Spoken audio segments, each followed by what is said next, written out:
religious trauma syndrome. Ooh. I got that tonight. We'll be talking about that. We also have Minecraft. You remember Minecraft? Some people still play it. A lot of people, actually. Fighting censorship with a really cool idea. You may not know this, even if you play Minecraft. Or if you don't, you might want to start. It's very cool story. We got that and really weird miniatures. And I have my own to show you tonight. It's show and tell night also. I'm Jay Sheldon. Welcome to the Jay Sheldon Show. It's Monday. It was a public holiday here in Malaysia because it is Agong's birthday, the king of Malaysia. And Daulat Tuanku, long live the king. So we got a public holiday today and a happy birthday to our king here in Malaysia. Somebody asked earlier today, they said, so what is KL like? And I said, it's really hot and the traffic sucks. That's all you need to know. Because that's actually all you need to know. It's, again, another scorcher today. It was unbelievably hot during the day. It's the main part of the day. Mornings are not bad. Evenings are okay once the sun goes down a bit.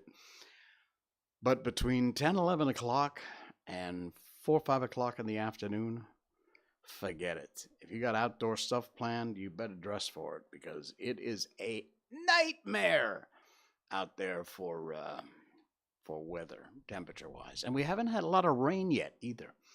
Hey, K-Chai! Hey, good to see you. Hello. It's been a long time. All right. Thanks for popping in. We are live on Facebook, YouTube, Twitch.tv, and also Rumble.com. All 4 platforms, we are live. And, of course, you can also check it out, all the video playbacks of every episode on YouTube, Facebook, not Twitch.tv because they limit like maybe a month's worth of shows. And, of course, Rumble.com, which is a great platform. A lot of people think it's just a bunch of conservative woohoos. It isn't. They got viral videos, puppy dog videos, kitty cat videos. Yes, there's a lot of political stuff there, which is really nice. Great political stuff.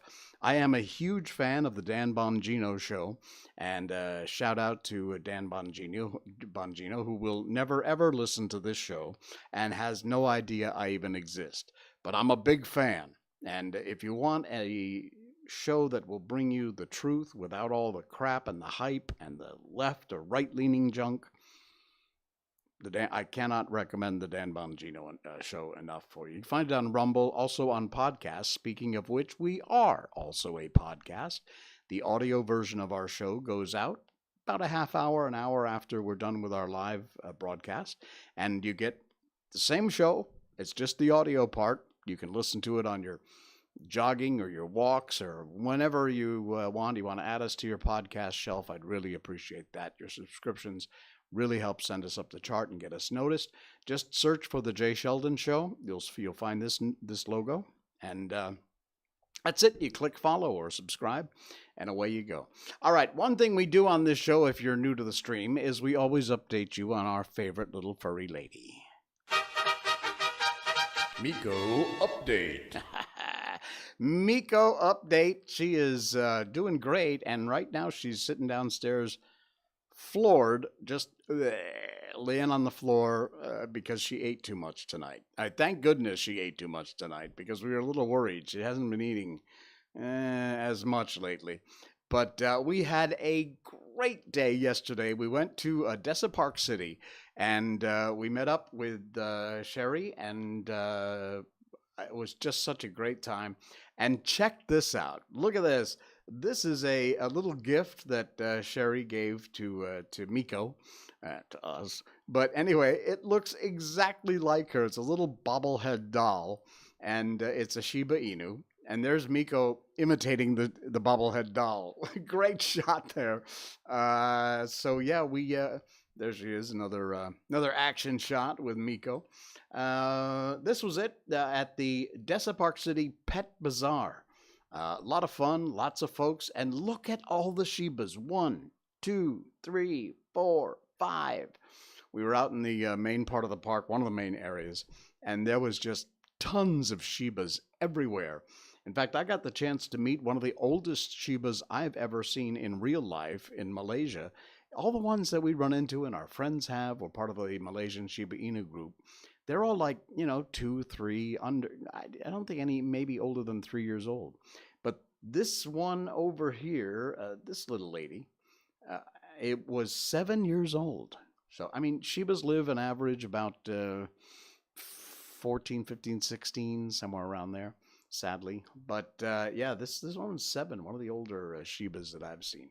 So we had an absolute fantastic time. There's Sherry, and thank you so much for the gift. It was really cool. It has a prominent place on our coffee table right now. So thanks again for that. I really appreciate it. All right, our main topic tonight. We got a lot of stuff to get to, and of course, at the end of the show, we'll have our book for you. But a friend of mine, Jerome, sent me a PM. And I always encourage you, if you guys want to get in touch, you can do it several ways. You can email us. Our email here on the Jay Sheldon Show is simply show@jsheldon.com. You can send us anything you like, links or whatever, and you got show suggestions, you want to make a comment, and just let me know if you'd like it to or not to be public, because I usually will share stuff that I get. I get quite a bit of email and PMs. So anyway, Jerome sent me a PM and said, you should cover this topic on your show. And he sent me a link, and I looked at the link, and I thought, yeah, I should cover this topic on my show, because it does and doesn't kind of relate to some stuff that we talked about before. It's a thing called religious trauma syndrome. Oh, and by the way, I did not misspell accidentally the thumbnail tonight. I put religious trauma, TRAMA, like drama, because it kind of is. It's a little play on words. But anyway, religious trauma syndrome has been recognized in psychology and psychotherapy as a set of symptoms ranging in severity experienced by people who have taken part in or left authoritarian, dogmatic, controlling religious groups and belief systems. It's a real thing. I had never heard of it before, and it's fascinating. We all know people who leave the church or leave a cult or leave an organization that is a bit of mind control, wonky stuff, and the kind of trauma that goes with this. Look, this isn't some snowflake, oh my God, I've been a bad, this is very real. These people in some cases were born into, grew up being, I don't know what the word is besides brainwashed possibly, into these belief systems, and were never given a chance to explore. Let me make myself clear here, by the way. I am not trying to convert anybody. I'm not making any political or righteous statements about whatever your belief systems are. I always, from show 1 till today, show 222, I say, you do you. I have my belief systems. You have yours. What yours are, none of my business. What mine are, none of your business. You do you.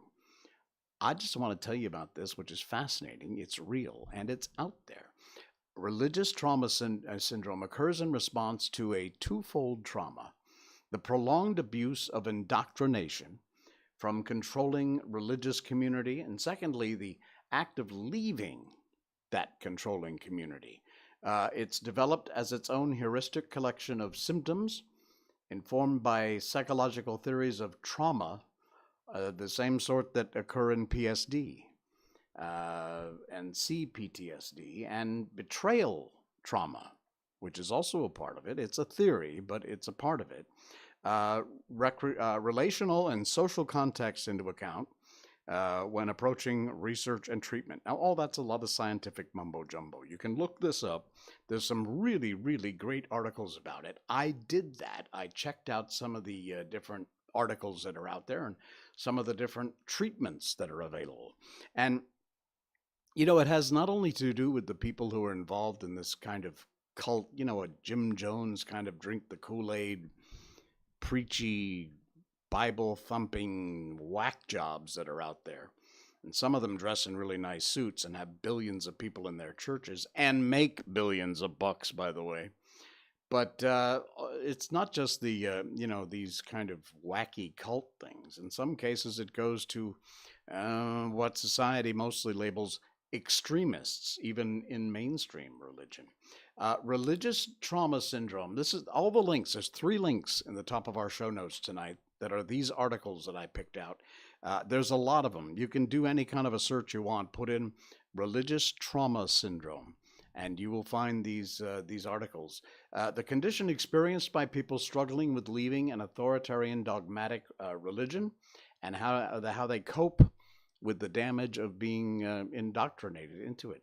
Hey, Al Jafri Mohammed Yusuf has liked the stream. Thank you, and thanks for popping in and running along for the ride. We don't always get so heavy on this show, but somebody suggested I take a look and make a comment about this particular topic, and when I saw it, absolutely fascinated me. Again, our show notes, which is our description down below, is the links to all the stuff we talk about, and also how to get in touch with me. They're all there. So check them all out. Just scroll down. They should open in a new window, so you'll stay with the broadcast and you can go and check them out. RTS, religious trauma syndrome, is a function of both the chronic abuses of harmful religion and the impact when you sever your connection with those harmful religions.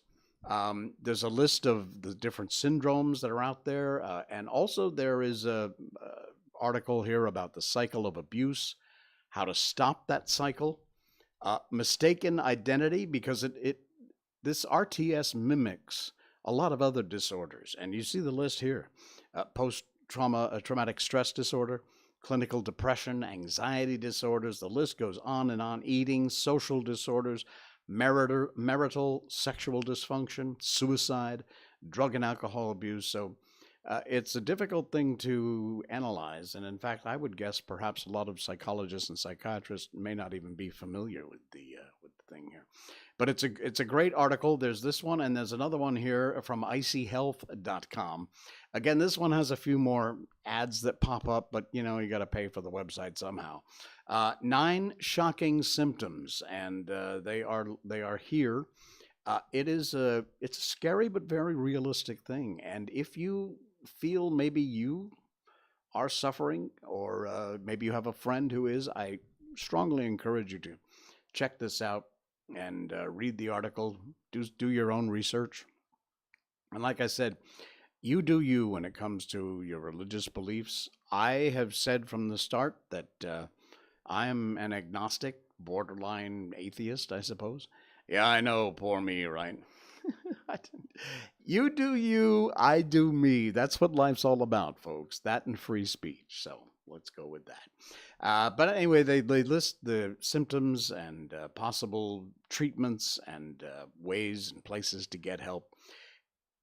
It's rather interesting, and there is, I would assume, a very large group of people, even in this country, maybe especially in this country, who could benefit from this kind of knowledge. So be aware it's out there. I did want to share it because I thought it was important when I saw the link. Thank you, Jerome, for suggesting that. And yeah, it's I was about to say it's cool stuff. It's not cool stuff. It's kind of scary stuff. But it's something important. It's something you ought to talk about. Don't be afraid to talk about things. I'm not. You shouldn't be either. But remember what I said at the end of the day. You do you. You do you. Are you tired of free speech being censored? Well, guess what? Do you remember Minecraft? Oh, man, I actually remember that game from a long time ago. Well, players build worlds in Minecraft, and they have done something rather unique and incredibly cool. I am a huge advocate of free speech, always have been. I am a free speech absolutist, virtually, I think practically an absolutist, I would tend to say. I don't think there's anything you shouldn't be able to talk about. I don't think the government or anybody else should limit your speech, including big tech. This is a cool thing. The link is in our show notes. Please read the article. It's from freethink.com. Minecraft players have built a massive library just for censored news. It's a virtual, in-game library that sneaks news past government censorship and features work from journalists who have been jailed, who have been exiled, and in some cases who have even been killed. And it's amazing. I don't know if that's an actual picture of the library or not. It might be. The article is a bit detailed. It gets a little techie, but this woman, Galima Bukharbeh, and I'm sure I butchered that name, I'm sorry, but did the best I could, remembers the moment her exile in her home country began. Thousands of people gathered in the city square. Bukharbeh could sense their mood, absolute happiness. She'd never seen such happiness pour from the people of Uzbekistan like that. After years of what she describes as torture and lawlessness by the government, the crowd was finally speaking out. She said they felt like they were true masters of our city at that moment. But it all changed when she tried fleeing for her life. Without warning, armored military vehicles appeared, fired into the crowd with machine guns. You suddenly just think, she's quoted here as saying, I can't die now. There's a kind of expression that you feel like your heart is away in your feet. This is truly what happens. This is animal fear. Unlike hundreds of her compatriots who attended the protest in 2005, the exact death toll has never been known. But she did make it out alive. And it was her tipping point. Because of the government censorship, her work already frequently blocked by authorities. But this time was different. When she heard they were arresting witnesses of the massacre, she packed a small backpack, left the country, and hasn't been back since. Well, she covers the kind of news stories that are critical of the government, so obviously she's got an enormous target on her back. But they have been posted in what is a virtual library built into the world of Minecraft. Her articles bypassed firewalls because they were included, for example, in the lyrics of pop songs as a way of byline, screw the government, they can't censor me anymore. It's going to get censored. If you put that same article into the lyrics of a pop song, most AIs and bots and big tech censor morons will just ignore it. So anyway, that's what they did. And then they launched this beginning of everything. Again, this article is very lengthy, but it's well worth a read because it talks about everything from censorship in China, Uzbekistan, across the world, and the kind of ways that people have found around it, and including building a censorship-free library inside the world of Minecraft. Can't tell you how to get there. This article also doesn't tell you how to get there, obviously. But it's there, if you can find it. The final quote from this woman, Ping, again, a Chinese journalist. Freedom of expression and freedom of thought are the cornerstones of human civilization. Speech is not just a medium to more freedoms. It is an inherent part of freedoms and one of our basic rights. Ping says, speech is freedom itself. Yes, exactly right. That's a cool article. You got to read it. Links in the show notes. Do check it out. All right. What else we got going on here tonight? Oh, I got a question for you. If you're watching live, answer this in the chat. Wherever you are, I should see it because I've got a multi-chat service here where I can see chats from all 4 platforms, Rumble, Twitch, Facebook, and YouTube. This is from World of Buzz. We love the folks at World of Buzz. We're always using their stuff. We give them credit all the time. They're very cool, these articles. But this was just it's kind of a meme. It's just a one sentence question. They popped up on their page on Facebook, and I loved it.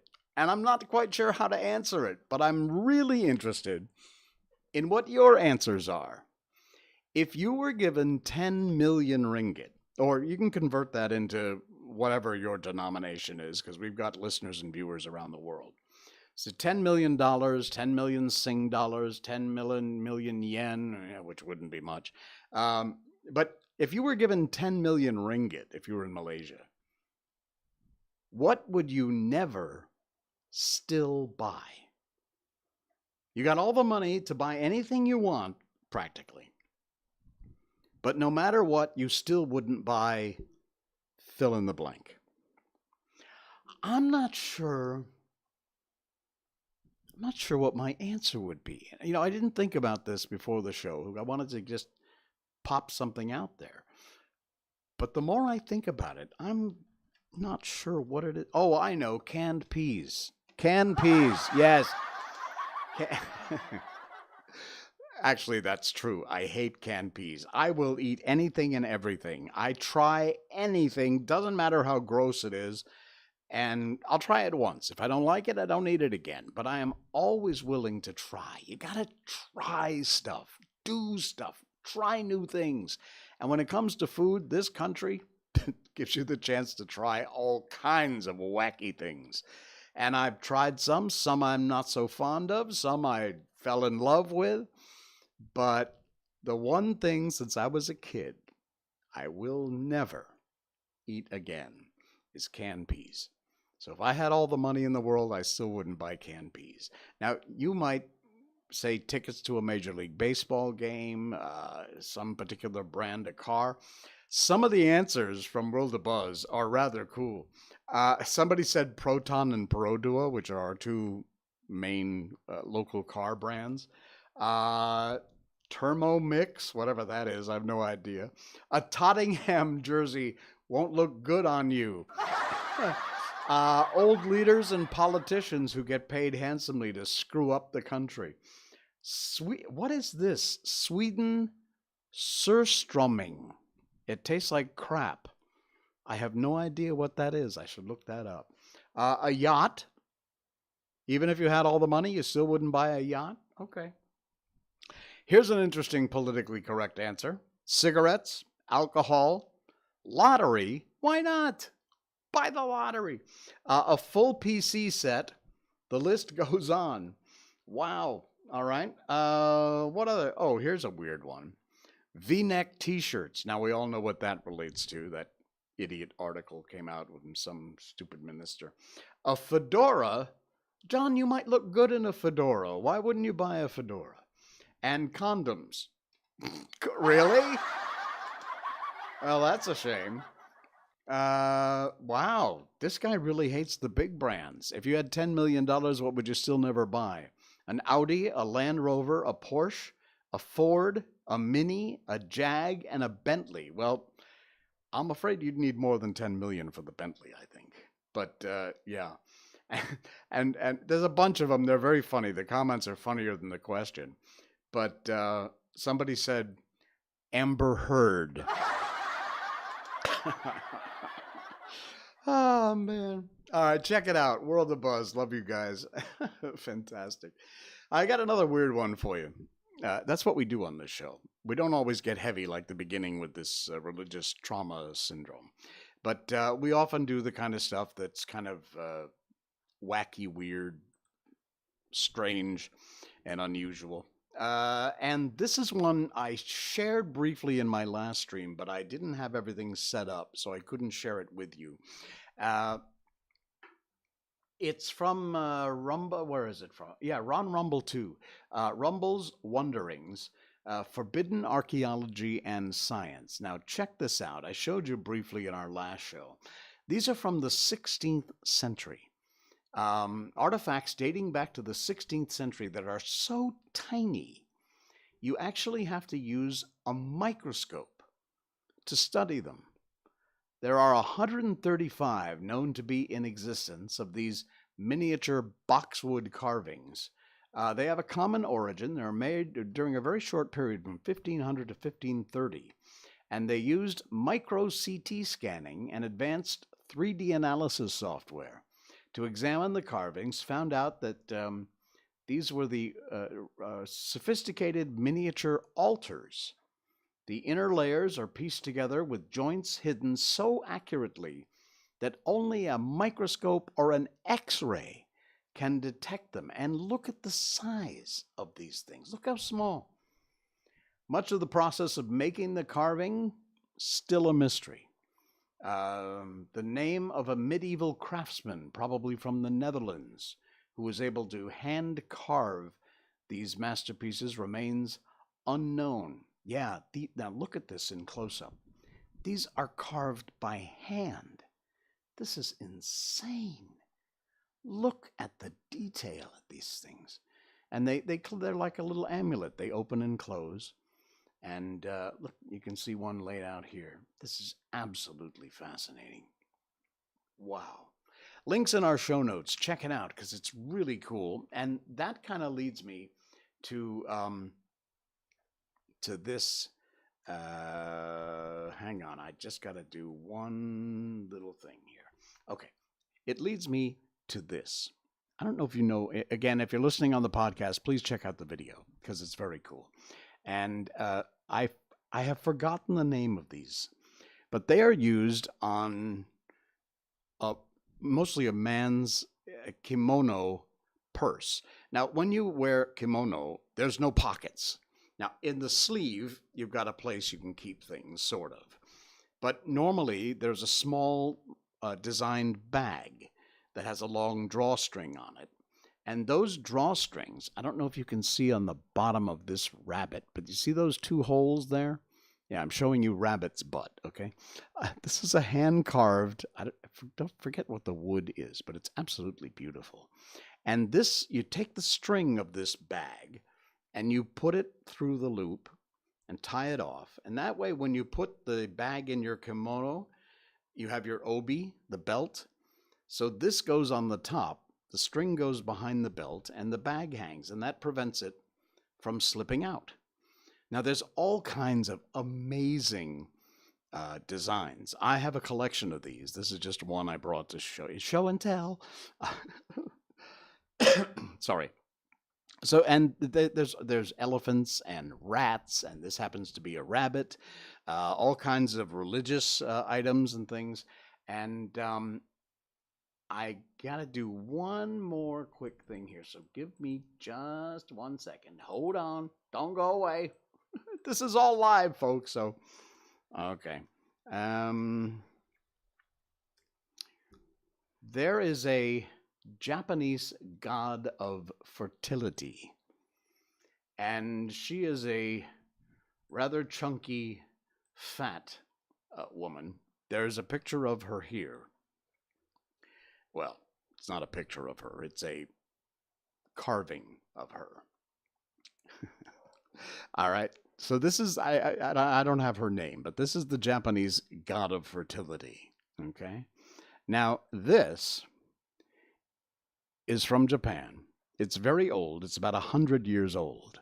And it's a part of my collection. I'm holding it up to the camera, which is very bright. I think the focus will pull to it. But you can see here, she's got these fat cheeks, and that's her face. And it's very tiny. You see the back? Beautifully done. Lovely piece. Okay? But that's not the best part. Remember I said this is the Japanese god of fertility. Remember the story we just did about those little tiny carvings? All right, now check this out. I'm going to try and do this on camera. I cannot promise because it's very difficult.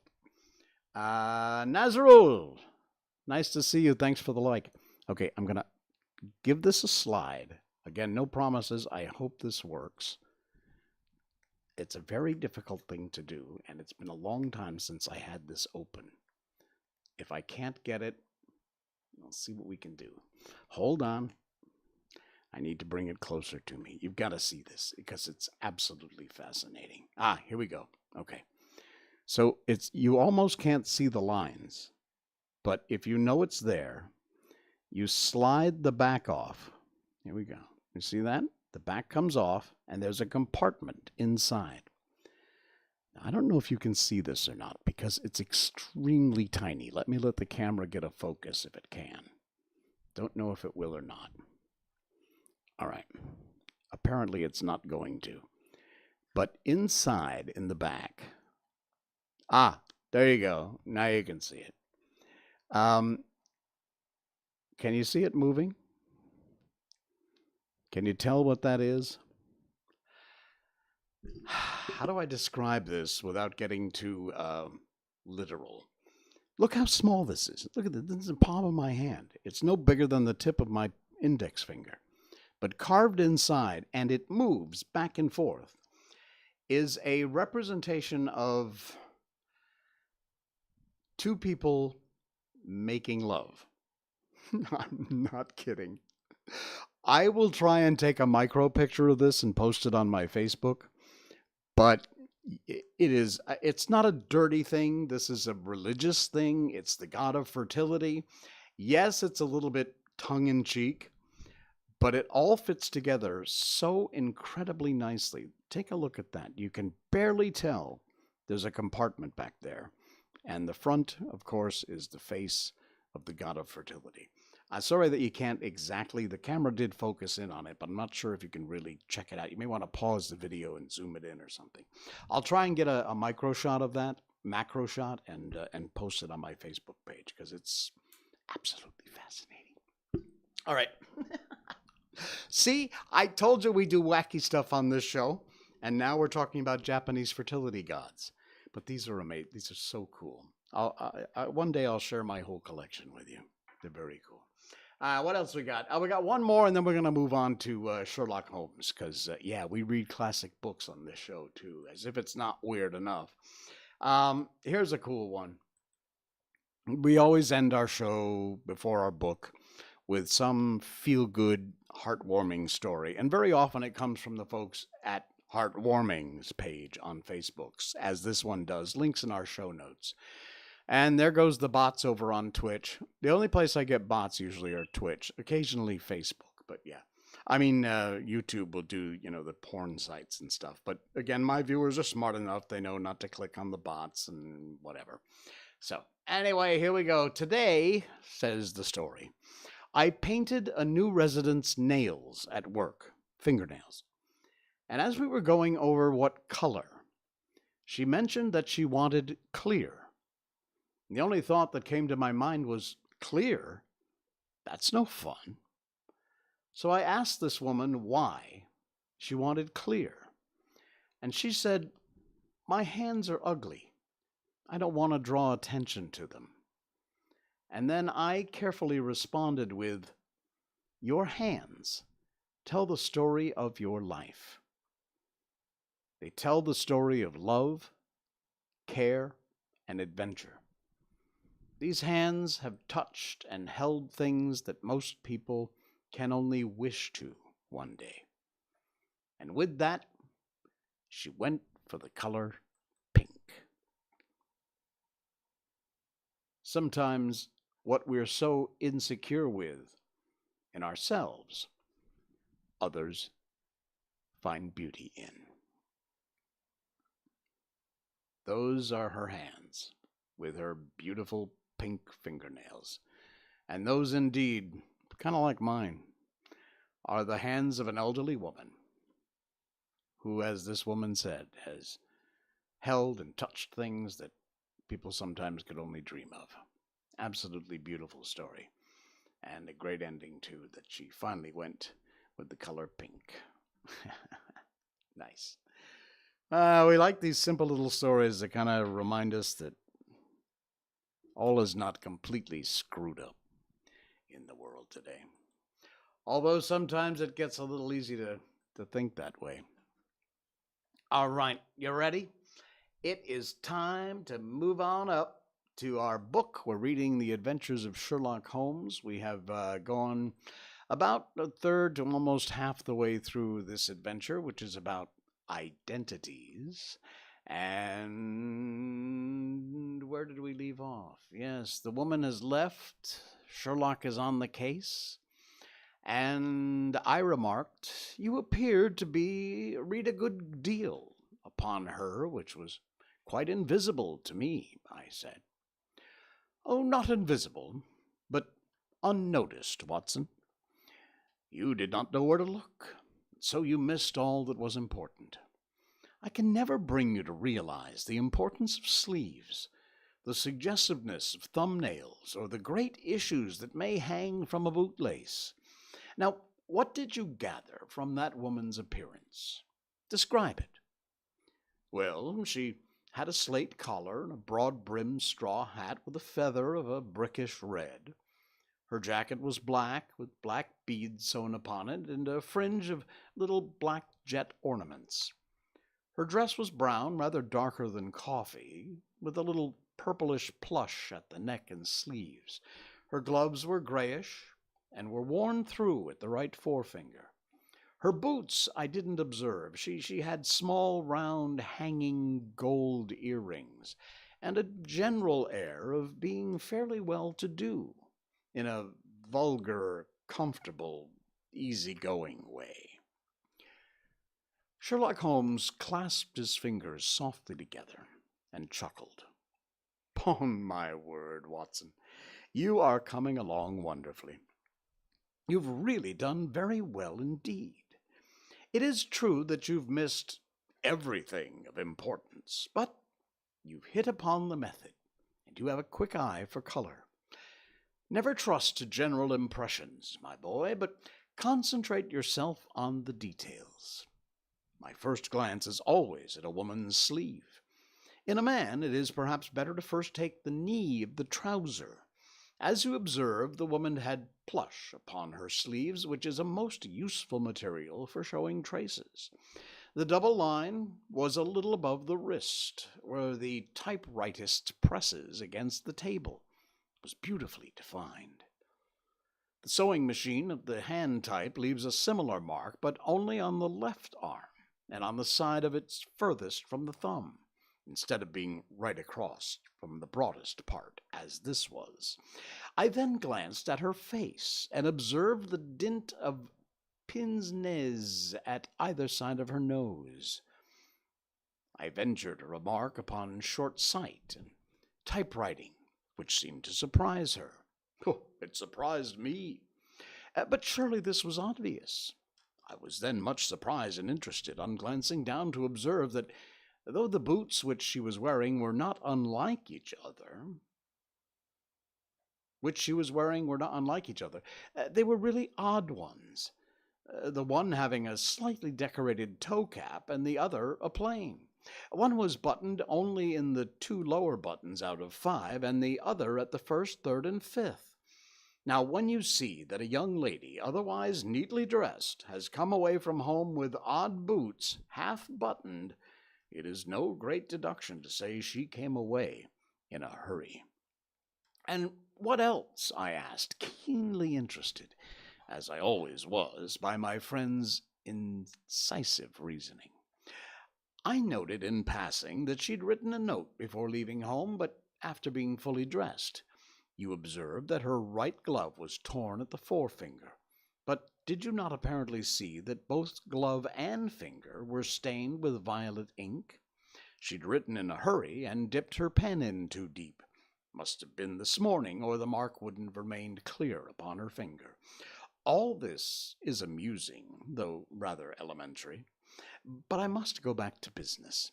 Watson, would you mind reading me the advertised description of Mr. Hosmer Angel?" I read the little printed slip to the light.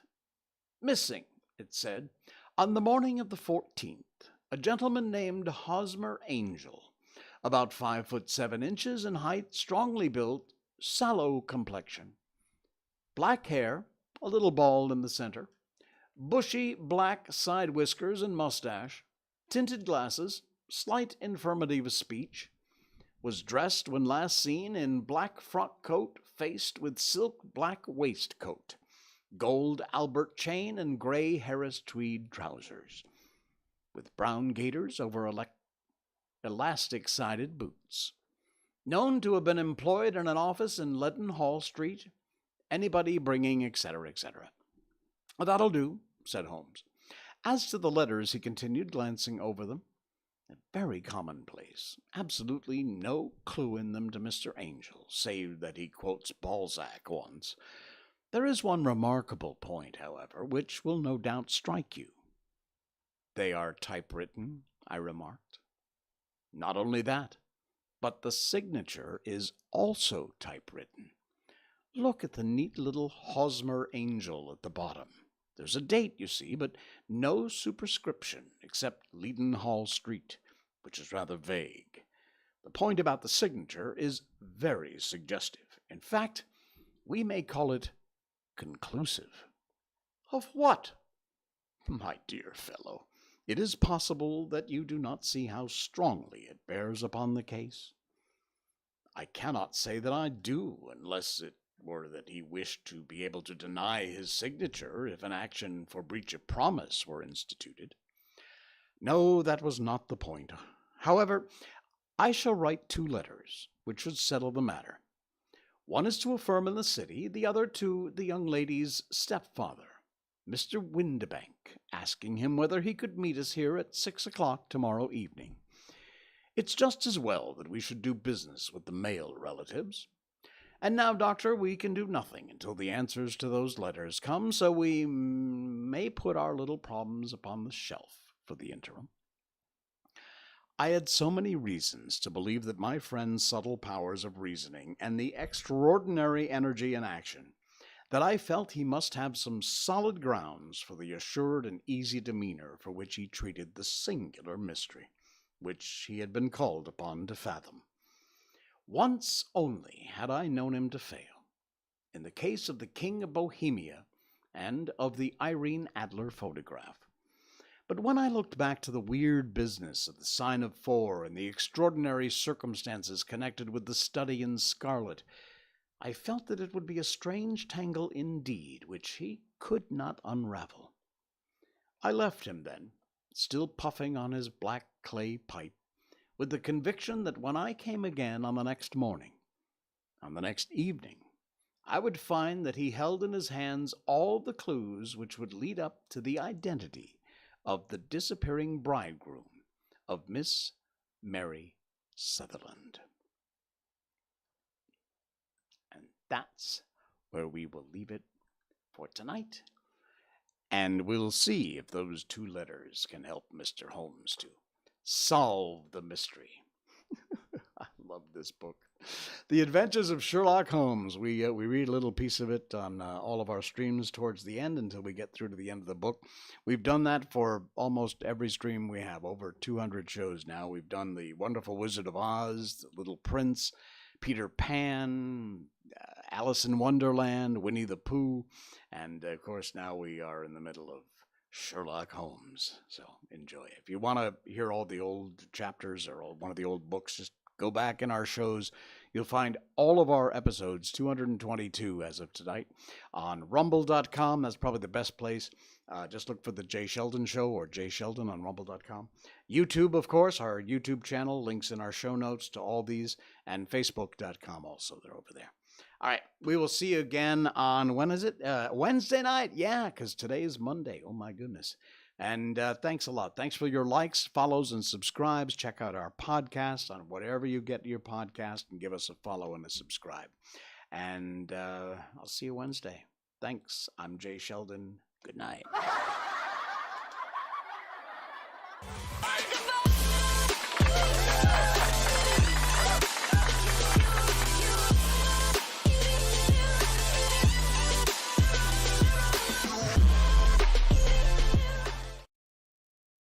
Snort.